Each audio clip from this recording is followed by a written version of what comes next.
Assalamualaikum warahmatullahi wabarakatuh.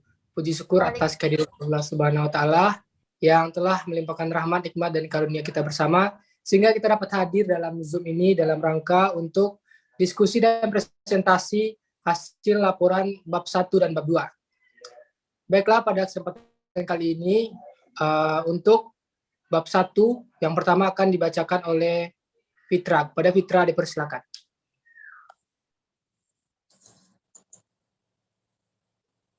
Bab 1, berikut poin-poin dari bab 1 yang berjudul Data Science dan Data Scientist. Kita masuk ke poin pertama, yaitu data abad 21. Pada abad ke-21 ini, data sudah terbuat dan atau terkumpul dari berbagai sumber. Pembuat data bisa jadi kita sendiri, yang lalu direkam di berbagai sistem seperti media sosial, penyedia layanan email, chat, blog, review, foto, dan video. Dapat juga berupa data bisnis atau data di organisasi, misalnya seperti transaksi pembelian online, perbankan, rumah sakit, dan masih banyak lagi lainnya. Berbagai sensor, misalnya sensor cuaca dan video perekam di jalan, dan satelit di angkasa juga terkontribusi banyak menghasilkan rekaman data. Berbagai alat IoT atau Internet of Things, misalnya jam yang kita pakai, alat-alat rumah tangga, dan mesin industri juga senantiasa merekam data. Data terbuat terus dari detik ke detik selama 24 jam dalam sehari. Pada tahun 2020 ini diprediksi dihasilkan sekitar 35 zettabytes dari seluruh dunia menurut IBM Cognitive Class 2 2020. Dengan sumber-sumber data yang beragam di atas, sudah dapat kita duga bahwa bentuk atau format data yang direkam juga bermacam-macam. Untuk data bisnis atau di organisasi-organisasi umumnya, data terekam dalam bentuk tabular. Data berbentuk teks dapat berasal dari email, chat, blog, review, maupun medsos, dan suara dan video dapat berasal dari medsos maupun sensor. Berikutnya, apa itu data science? Data science melibatkan data dan sains atau ilmu yang dibutuhkan untuk memproses data. Data science mulai didengungkan pada tahun 80-an dan 90-an. Namun, baru benar-benar dipublikasikan pada tahun 2009 atau 2011. Para ahli perintisnya antara lain adalah Andrew Gelman dan DJ Patil. Menurut Profesor Murtaza Haider, secara sederhana dapatlah dikatakan bahwa data science terjadi ketika kita bekerja dengan data untuk menemukan jawaban atas pertanyaan-pertanyaan. Penekanannya lebih ke data itu tersendiri dan bukan tentang sains atau ilmunya. Jika kita memiliki data, lalu kita memiliki rasa ingin tahu tentang kandungan atau isi data. Lalu untuk menjawab rasa ingin tahu tersebut, kita mempelajari data, melakukan eksplorasi terhadap data itu, memanipulasinya, melakukan berbagai hal untuk menganalisis data tersebut dengan memanfaatkan ilmu dan teknologi tertentu untuk mendapatkan jawaban. Tujuan akhir dari data science adalah untuk menemukan insight dari data. Data science dapat dipandang sebagai proses untuk mendestilasi atau mengekstraksi atau menggali insight dari data. Insight dapat berupa informasi penting maupun model-model yang dibuat dari data yang akan bermanfaat dalam mengambil keputusan. Berikutnya, apa saja yang dikerjakan oleh data scientist? Pertama, yaitu data science mendefinisikan masalah. Data scientist mendapatkan kebutuhan organisasi yang harus dicarikan jawaban atau solusi dari data, misalnya menurunkan biaya produksi dan membuat pelanggan belanja lebih sering. Dapat juga menerima insight spesifik yang akan digali dari data. Kedua, data science mengumpulkan data. Berdasarkan insight yang akan digali, data scientist perlu merumuskan data apa saja yang dibutuhkan. Data itu dapat saja sudah tersedia semua atau baru sebagian. Jika baru sebagian, misalnya baru tersedia atau data transaksi, sedangkan untuk menggali insight dibutuhkan data profil pelanggan dari Twitter, maka data scientist perlu mencari dan mengumpulkan data yang dapat berasal dari satu atau lebih sumber. Jika data belum tersedia di sistem organisasi maupun di luar, kemungkinan data scientist perlu untuk mengadakan data tersebut, misalnya melalui survei. Ketiga, eksplorasi dan penyiapan data. Setelah data terkumpul, seluruh komponen data perlu dipelajari dengan seksama. Data juga harus diperiksa, karena seringkali data hasil pengumpulan tersebut masih kotor, berisi nilai yang salah atau ada yang hilang. Keempat, yaitu analisis data. Berdasarkan insight yang akan digali, di sini dipilih teknik atau algoritma yang sesuai. Data scientist perlu memahami data yang ditangani, prinsip kerja, kelebihan dan kekurangan berbagai algoritma agar dapat memilih algoritma yang tepat. Yang kelima, yang terakhir, storytelling. Seorang data scientist harus mampu untuk mengkomunikasikan proses dan hasil temuan analisis data dengan sistematis, menarik, tidak ambigu, dan mudah dipahami bagi orang-orang. Data scientist harus mampu menyusun laporan yang sistematis, jelas, berkualitas bagus, dan menguasai teknik presentasi yang efektif.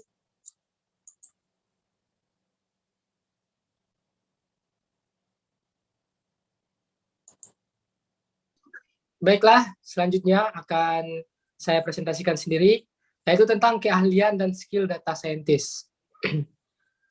Keahlian pada domain spesifik. Masing-masing organisasi yang bergerak di bidang tertentu, misalnya manufaktur, retail, transportasi, pariwisata, kesehatan, dan pendidikan, memiliki data yang spesifik dan kebutuhan unik yang terkait dengan organisasi mereka. Data scientist harus mampu memahami data dan kebutuhan organisasi tempat dia bekerja agar dapat menggali insight yang tepat dari data yang nantinya bermanfaat bagi organisasi tersebut. Itu sebabnya seorang data scientist perlu memiliki keahlian pada bidang domain yang spesifik. Selanjutnya, matematika dan statistik. Sebagaimana dipaparkan pada tahap-tahap data science, setelah menemukan insight dari data science harus mampu untuk mengkonsumsinya, baik secara tertulis maupun secara tatap muka, dengan efektif. Menggunakan berbagai bantuan visual yang menarik, bergaya storytelling, maka keahlian storytelling dan visualisasi harus dikembangkan terus-menerus oleh data scientist. Teknologi pemrograman dan basis data. Data yang akan dianalisis pastilah tersimpan di suatu atau beberapa tempat penyimpanan data. Sistem yang menyimpan dan mengolah data dinamakan sistem basis data. Selanjutnya, komunikasi, visualisasi, dan soft skill lainnya. Sebagaimana dipaparkan pada tahap-tahap data science, setelah menemukan insight dari data science harus mampu untuk mengkonsumsinya, baik secara tertulis maupun secara tatap muka, dengan efektif menggunakan berbagai bentuk bergaya storytelling.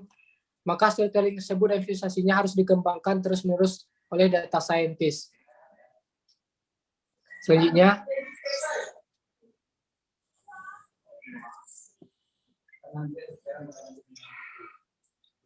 1.5 era industri 4.0 dan data science. Sampai saat ini revolusi industri sudah terjadi 4 kali, yaitu yang pertama, terjadi mekanisme perawatan industri dengan memanfaatkan tenaga, air, dan uap. Yang kedua, pabrik-pabrik mampu melakukan perakitan atau produksi barang secara massal dengan menggunakan tenaga listrik. Yang ketiga, industri mulai mengadopsi komputer-komputer dan proses otomatis dengan memanfaatkan sistem cerdas menggunakan data dan algoritma machine learning. Selanjutnya yaitu industri 4.0, terjadi seiring dengan ketersediaan berbagai sistem teknologi informasi, peralatan Internet of Things, dan internet yang makin mudah diakses dan digunakan. Pada era 4.0, berbagai sistem teknologi informasi tersambung secara digital sehingga mampu berkomunikasi untuk saling berbagi data dan informasi. Oke, itulah presentasi dari saya. Selanjutnya akan dipresentasikan oleh Fitra. Kebutuhan data science. LinkedIn, organisasi yang mengelola jaringan para profesional internet yang terbesar, pada laporan tahun 2020 menempatkan data scientist di top 10 emerging jobs di berbagai negara, seperti Amerika Serikat, Kanada, Australia. Bagaimana dengan Indonesia? Hal tersebut dapat kita temui di lowongan-lowongan pekerjaan di banyak perusahaan Indonesia. Pada laporan yang dirilis LinkedIn tahun 2020, kebutuhan data science di Indonesia menempati urutan keempat. Seperti disampaikan oleh Taufik Susanto III, dokter pada bidang data science, lulusan Queensland University of Technology Australia, dan pendiri konsultan di bidang data science. Saat ini pengolahan data menjadi penentu kompetisi bisnis antar perusahaan. Siapa yang mampu membuat profil pelanggannya, memilih penghitungan harga yang tepat dan promo yang tepat, maka dia akan menjadi pemenangnya. Menurut Taufik, pada zaman sekarang semua perusahaan atau industri, bahkan institusi pendidikan sangat membutuhkan data science. Selanjutnya, kita masuk ke bab 2 dengan judul menjelang ujian ngebut belajar atau tidur. Pendahuluan. ngebut belajar atau tidur saja ya. Demikian kegalauan yang seringkali dihadapi oleh siswa-siswi atau mahasiswa-mahasiswi saat menjelang ulangan atau ujian.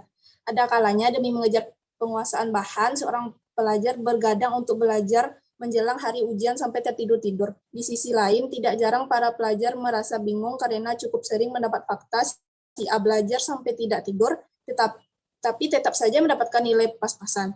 Sedangkan si B hanya baca-baca sekilas materi ujian lalu tidur nyenyak berjam-jam ternyata selalu mendapatkan nilai cemerlang. Jadi apakah mengutamakan tidur adalah solusi terbaik sebelum tidur? Bab inilah yang membahas penelitian yang dimaksudkan untuk mencari jawaban dari pertanyaan ini.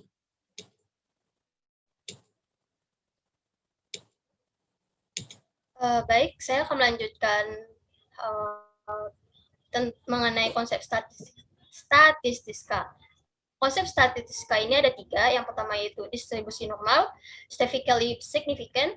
Yang ketiga, Poisson correlation. Ya, baik, saya akan membahas yang pertama yaitu distribusi normal. Sebuah perubahan acak dikatakan berdistribusi normal jika sebagian besar nilai dari perubahan acak itu berada di dekat nilai rata-rata dari perubahan acak tersebut. Semakin jauh sebuah nilai dari nilai rata-rata, nilai tersebut akan semakin jarang muncul dan banyaknya kemunculan nilai perubahan acak di posisi kiri dan kanan rata-rata simetri. Baik, yang di gambar ini merupakan contoh dari distribusi normal, yaitu tinggi badan wanita pada umur 14 tahun. Yang mana sumbu X itu merupakan tinggi badan wanita yang berumur 14 tahun. Sementara ketinggian kurva pada masing-masing X menyatakan kepadatan peluang pada nilai X. Singkatnya, distribusi normal itu selalu memiliki bentuk seperti gunung yang telah terlihat seperti gambar. Oke, next, lanjut yang kedua yaitu statistically significant.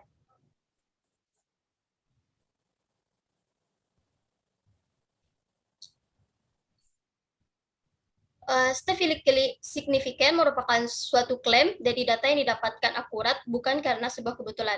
Contohnya, saya contohkan pada apakah durasi tidur wanita lebih sedikit daripada pria.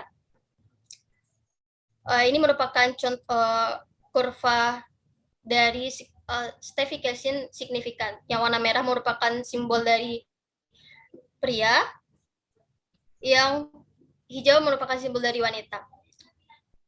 Next.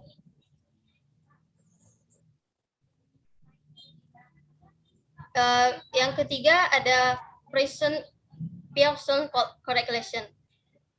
Pearson correlation merupakan salah satu ukuran korelasi yang digunakan untuk mengukur kekuatan dan hubungan linear dari dua variabel. Nilai dari korelasi digunakan untuk melihat hubungan antara dua buah pengubah acak numerik. Selanjutnya saya akan membahas tentang pengumpulan data. Pengumpulan data ini dilakukan di MIT menggunakan 100 mahasiswa yang terdiri dari 47 mahasiswa dan 47 mahasiswi dan 53 mahasiswa. Tujuan dari penelitian ini untuk mengetahui signifikan hasil dari mahasiswa yang diajari oleh asisten yang berbeda. Para partisipan ini mengikuti kuis setiap minggu, 3 ujian pada pekan, dan ujian akhir. Nilai-nilai inilah yang diambil sebagai referensi prestasi akademik pada penelitian. Untuk mendapatkan hasil penelitian yang benar, maka harus dicari tahu apakah kualitas mengajar 12 asisten ini cukup sama. Dan hasil dari penguji tersebut terdapat hasilnya yaitu para mahasiswa dan mahasiswi diajar oleh 12 asisten tersebut. Ternyata tidak terdapat perbedaan yang signifikan dari hasil para mahasiswa dan mahasiswi yang diajar oleh asisten yang berbeda. Baik, selanjutnya akan dilanjutkan presentasi oleh Ihsan. Baik, saya akan melanjutkan presentasinya pada poin 2.4, yaitu hasil analisis data. Yang pertama yaitu pengaruh jam tidur dan bangun terhadap prestasi akademik. Dari rata-rata yang terlibat partisipan yang tidur sebelum pukul 1.47 AM, mendapatkan hasil yang lebih baik daripada partisipan yang tidur setelah pukul 1.47 AM. Perhatikan gambar 2.10 untuk mendapatkan ilustrasi tentang data nilai-nilai siswa yang tidur sebelum pukul 1:47 dan tidur setelah pukul 1:47. Next.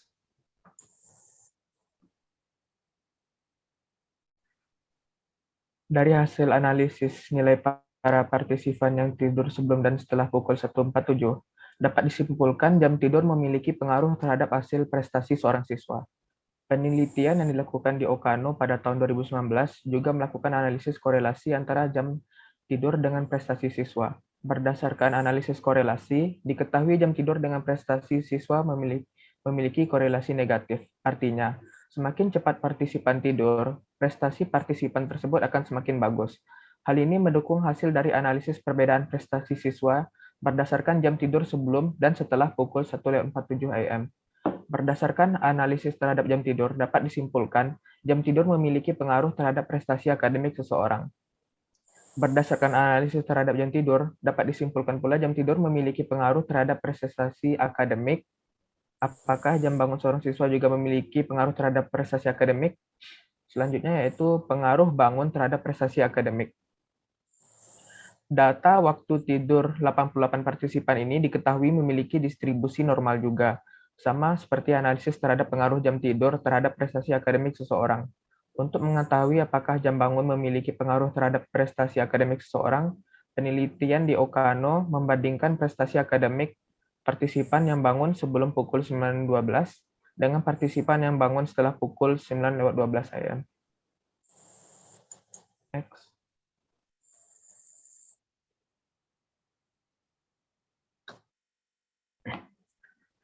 Berdasarkan nilai rata-rata, dapat dilihat bahwa partisipan yang bangun lebih pagi atau sebelum pukul 9:12 mendapatkan nilai yang lebih tinggi dari siswa-siswa yang bangun lebih siang atau lewat dari 9:12.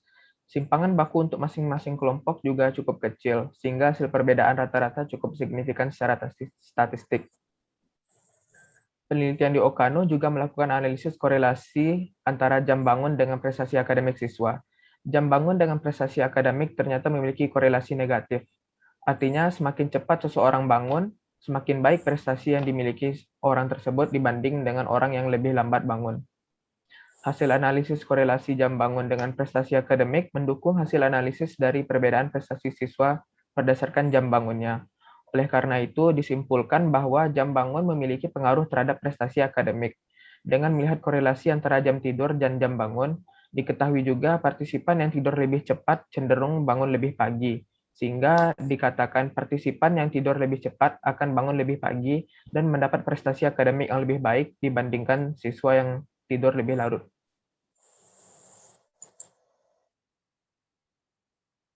Selanjutnya yaitu pengaruh durasi tidur terhadap prestasi akademis.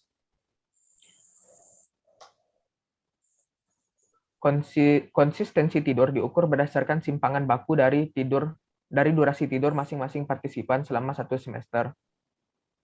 Semakin besar simpangan baku dari durasi tidur seseorang, artinya orang tersebut tidak konsisten tidurnya.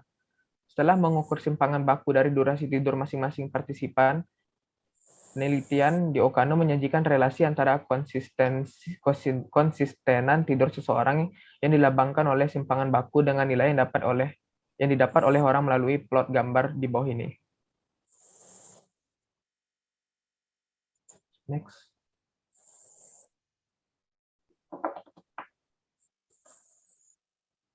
Walaupun durasi dan kualitas tidur memiliki pengaruh terhadap prestasi yang diperoleh, ternyata durasi dan kualitas tidur seseorang di malam sebelum ujian tidak memiliki hubungan dengan prestasi yang diperoleh. Korelasi antara durasi tidur dengan hasil ujian keesokan harinya kurang dari 0,2.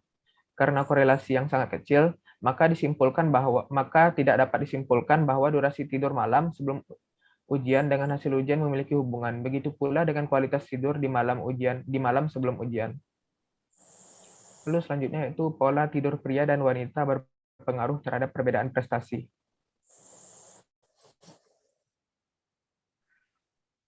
Korelasi pada kelompok pria antara kualitas dan durasi tidur adalah 0,85. Korelasi pada kelompok wanita antara kualitas dan durasi tidur adalah 0,64. Korelasi yang lebih kuat pada pria dapat memberikan saran kepada kaum pria untuk tidur dalam durasi yang lebih lama, agar mendapatkan kualitas tidur yang lebih baik. Ketidakkonsistenan waktu tidur dan kualitas tidak berkorelasi negatif pada pria, atau R sama dengan min 0,51, namun berkorelasi positif pada wanita, yaitu R sama dengan 0,29. Secara umum, nilai yang didapat oleh wanita lebih baik daripada pria. Berdasarkan analisis pengujian untuk melihat seberapa signifikan perbedaan kelompok pria dan wanita, didapatkan hasil bahwa baik pria maupun wanita tidak menunjukkan perbedaan signifikan pada nilai yang mereka dapatkan ketika dilakukan kontrol kualitas tidur. Ketidakkonsistenan tidur dan nilai secara keseluruhan pada pria berkolerasi negatif, atau R sama dengan 0,4 min 0,44, sedangkan pada wanita nilai korelasinya juga negatif tetapi cenderung kecil, yaitu R sama dengan min 0,13. Dengan demikian, ditarik saran agar kaum pria mengusahakan jadwal tidur yang lebih konsisten agar mendapatkan hasil akademis yang lebih baik.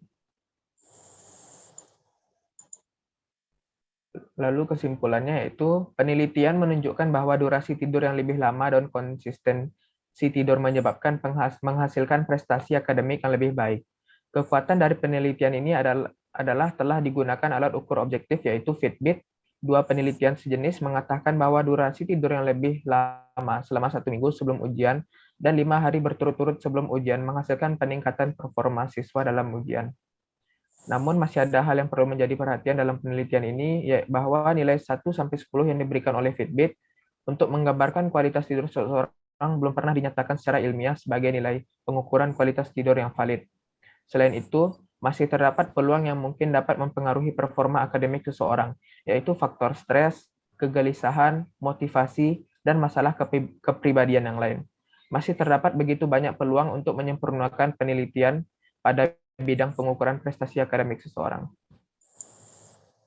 Sekian, terima kasih. Baiklah, itulah presentasi dari kami. Jika ada kata-kata yang salah, mohon maaf. Assalamualaikum warahmatullahi wabarakatuh.